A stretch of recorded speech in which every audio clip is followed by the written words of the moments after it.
আলহামদুলিল্লাহ ওয়াকাফা ওয়াসসালামু আলা ইবাদিহিল্লাযীনা ইসতাফা আম্মা বা'দ ফাআউযু বিল্লাহি মিনাশ শাইতানির রাজীম বিসমিল্লাহির রহমানির রহিম। সুপ্রিয় ইউটিউবের বন্ধুরা, আশা করি আল্লাহর অশেষ মেহেরবানিতে আপনারা সকলে ভালো আছেন। আলহামদুলিল্লাহ, আমিও ভালো আছি। প্রতিদিনের ন্যায় আজকে একটা ভিডিও নিয়ে আসলাম আপনাদের সম্মুখে, অনেক গুরুত্বপূর্ণ একটি ভিডিও।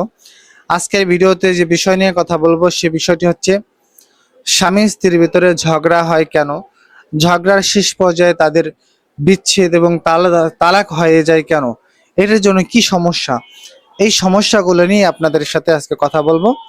তো প্রিয় ভাই এবং বোনেরা, কথা না বাড়িয়ে আমরা মেন কথা অবশ্যই চলে যাব। তার আগে যারা আমার চ্যানেল নতুন আসছেন তারা অবশ্যই আমার চ্যানেলটি সাবস্ক্রাইব করে যাবেন যদি আপনার কাছে ভিডিওটি ভালো লাগে। আর যদি ভালো না লাগে তাহলে অবশ্যই আস্তে আস্তে ভালো লাগবে, তখন আপনি সাবস্ক্রাইব করেন। তো প্রিয় ভাই এবং বোনেরা, তো এটা কিভাবে কি হয় এটা বিস্তারিত আপনাদের কাছে আজকে খোলাসা করব। সেটা হচ্ছে যে আমাদের ভিতরে অনেক ভাই এবং বোনেরা আছেন যারা স্বামী স্ত্রী ঝগড়া হয় অকারণে ঝগড়া হয়, যেটা কোনো ঝগড়া কোনো মূল কোনো কারণই নেই, অকারণে ঝগড়া হয় দুজনের ভিতরে। আর ঝগড়ার এক পর্যায়ে আপনাদের ভিতরে তালাক হয়ে যায়। তো এই সমস্যার জন্য 1 নম্বর সমস্যা হচ্ছে আশিক জিন, 2 নম্বর সমস্যা হচ্ছে জাদু, 3 নম্বর সমস্যা হচ্ছে যদি নষ্ট করা হয় তাহলে এই নষ্ট করা।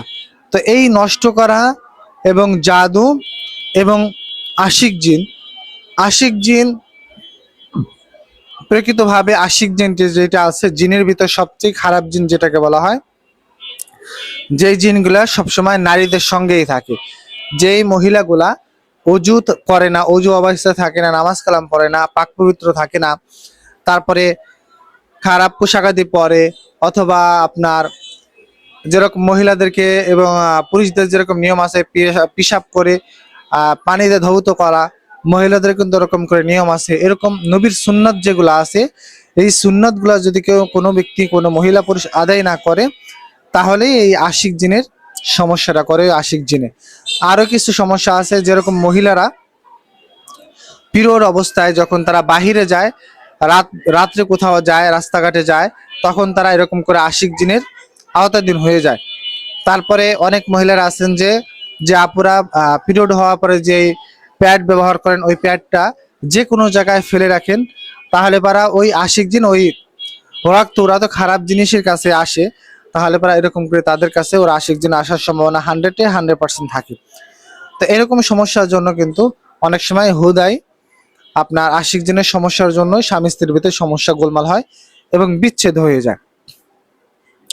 এবং জাদু যদি করে থাকে সেক্ষেত্রেও এরকম করে তালাক বিচ্ছেদ দুজনকে আলাদা করে দেয়। তো এইগুলো থেকে মুক্তি পাওয়ার কোনো উপায় আছে কিনা হয়তো আপনি প্রশ্ন করবেন।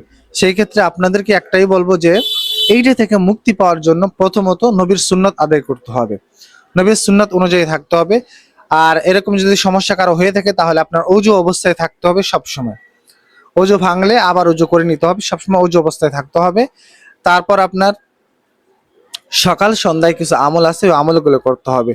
যেমন আমি একটা আমলের কথা বলতেছি, আল্লাহুম্মা আজিরনি মিনান নার, এটা আপনি সকাল সন্ধ্যায় 3 বার করে পড়তে পারেন। তারপরে বিসমিল্লাহিল্লাযী লা ইয়াদুররু মা ইসমিহি শাইউন ফিল আরদি ওয়ালা ফিস সামাই ওয়া হুয়াস সামিউল আলিম, এই দোয়াটা আপনি সকাল সন্ধ্যায় 3 বার করে পড়তে পারেন। তারপরে আছে আলহামদুলিল্লাহিল্লাযী আযহাবা আন্নিল আযা ওয়া আফানি, এই যে টয়লেটে যাওয়ার যে দোয়াটা আছে, এই দোয়াটা আপনি টয়লেটে যাওয়ার সময় পড়বেন। টয়লেট থেকে বের হওয়ার সময় এই দোয়াটা পড়বেন এবং ঢোকার সময় পড়বেন আল্লাহুম্মা ইন্নী আউযু বিকা মিনাল খুবুসি ওয়াল খাবাইস। তারপর আপনি পড়বেন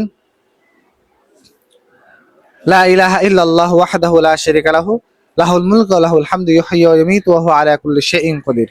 তারপর সূরা মুলক তেলাওয়াত করবেন। তারপর সূরা ইখলাস, ফালাক, নাস, এই এক একটা সূরা 3 বার করে পড়বেন ফজর এবং মাগরিবের নামাজের শেষে। তারপর দুরূদ শরীফ পড়বেন। দেখবেন যে আপনার যদি এরকম কোনো সমস্যা হয়ে থাকে, স্বামী স্ত্রীর ভিতরে ঝগড়াঝাটি হয়েই থাকে, যদি এরকম কোনো সমস্যা আপনার কাছে মনে হয় তাহলে পারা মনে করবেন যে আপনার আশিক জিনের সমস্যা আছে, অথবা আপনাকে কালো জাদু বা জিন টিনের আসর আছে আপনার, যার কারণে এরকম সমস্যা লেগেই থাকে আপনার। তো এইগুলা থেকে আপনি এইগুলার মাধ্যমে, এই আমলের মাধ্যমে মুক্তি পাইতে পারেন। তো প্রিয় ভাই এবং বোনেরা, যদি আপনাদের ভিতরে এরকম কারো হয়ে থাকে তাহলে অবশ্যই আমি যে আমলগুলো বললাম এই আমলগুলোর মাধ্যমে আপনি ফলাফল পাবেন 100% অবশ্যই।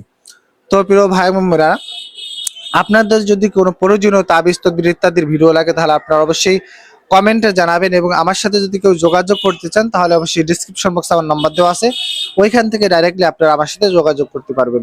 তো সকলে ভালো থাকবেন। আসসালামু আলাইকুম ওয়া রাহমাতুল্লাহি ওয়া বারাকাতুহু।